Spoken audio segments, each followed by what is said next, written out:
Europe 1, bonjour, le journal des sports, Raphaël Duchemin. Et Jérôme Lacroix, avec à la une ce matin une finale sous haute sécurité. Et sous haute surveillance, la finale de la Ligue Europa de football mercredi prochain. Marseille disputera le titre européen aux Espagnols de l'Atlético de Madrid. Mais ce qui inquiète les autorités, c'est que la rencontre se tient à Lyon et que les rapports entre Provençaux et Rhodaniens sont loin d'être au beau fixe en ce moment. Des appels à la bagarre entre supporters de Marseille et de Lyon sont lancés sur les réseaux sociaux, a dit hier le patron de la sécurité de l'OM, qui a par ailleurs annoncé que les 8000 membres de groupe de supporters marseillais, au moins ceux-là, ne passeraient pas par le centre-ville de Lyon. Côté sportif, il reste pour l'OM un match à disputer avant cette grande échéance. C'est à Guingamp dès demain soir en Ligue 1, c'est la lutte pour le podium.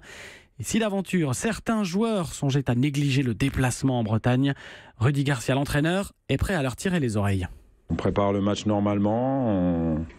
Je pense que s'ils en parlent, ils chuchotent, parce que si je les entends, ils savent que ça va mal se passer.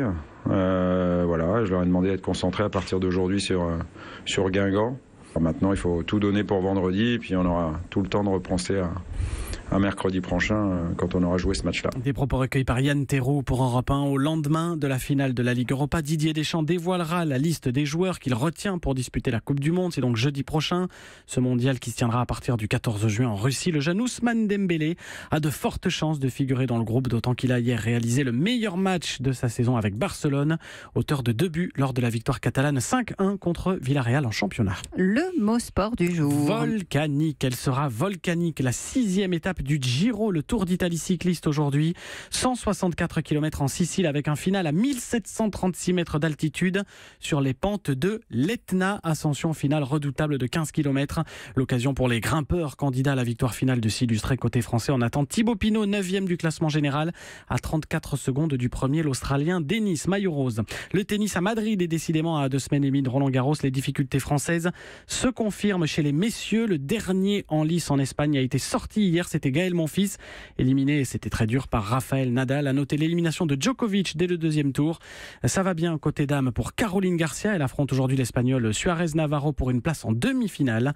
Élimination en revanche de Kristina Mladenovic par Maria Sharapova. Et puis le handball, toujours le grand suspense pour le titre de champion de France à 3 journées de la fin de la D1. Le PSG est en tête ce matin après sa difficile victoire 27-24 à Massy hier.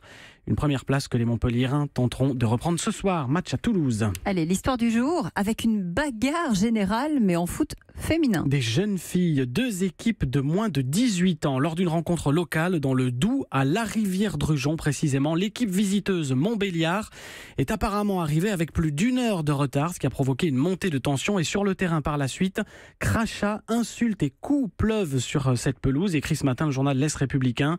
Les filles de Montbéliard auraient aussi dégradé du matériel. Ces dernières affirment, elles, avoir été insultées par les spectateurs.